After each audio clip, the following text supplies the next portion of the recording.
গত 11 মার্চ বাংলাদেশ সেনাবাহিনীর প্রধান জেনারেল ওয়াকারুজ্জামানের সঙ্গে একটি বৈঠক নিয়ে জাতীয় নাগরিক পার্টির দুই মুখ্য সংগঠক হাসনাত আব্দুল্লাহ ও সার্জিস আলম ফেসবুকে ভিন্ন ভিন্ন দুটি পোস্ট করেন। এরই পরিপ্রেক্ষিতে সম্প্রতি হাসনাত ও সার্জিসকে তাদের প্রাথমিক সদস্য পদ থেকে স্থায়ী বহিষ্কার করা হয়েছে, এরকম শীর্ষে একটি চিঠির ছবি সামাজিক যোগাযোগ মাধ্যমে প্রকাশ করা হয়েছে।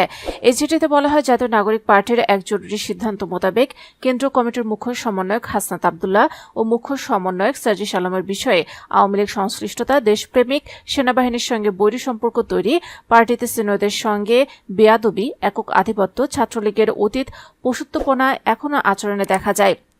ঘোড়াটিকে ঘাস খাওয়া সহ অগণিত কারণে এই দুইজনের স্থায়ী পদ স্থগিত করা হলো এবং তাদের প্রাথমিক সদস্য পদ থেকে স্থায়ী বহিষ্কার করা হলো।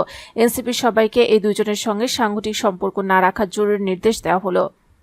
ওই বিজ্ঞপ্তির অনুসন্ধান করে রিউমার স্ক্যানার টিম জানায়, হাসনাত সার্জিসের ফেসবুক স্ট্যাটাস বিতর্কে জাতীয় নাগরিক পার্টির পক্ষ থেকে তাদের সদস্যপদ স্থগিত ও দল থেকে তাদের স্থায়ীভাবে বহিষ্কার করার দাবিটি সঠিক নয়, বরং এ সংক্রান্ত চিঠিটি ভুয়া বলে জানিয়েছে রাজনৈতিক দলটিও।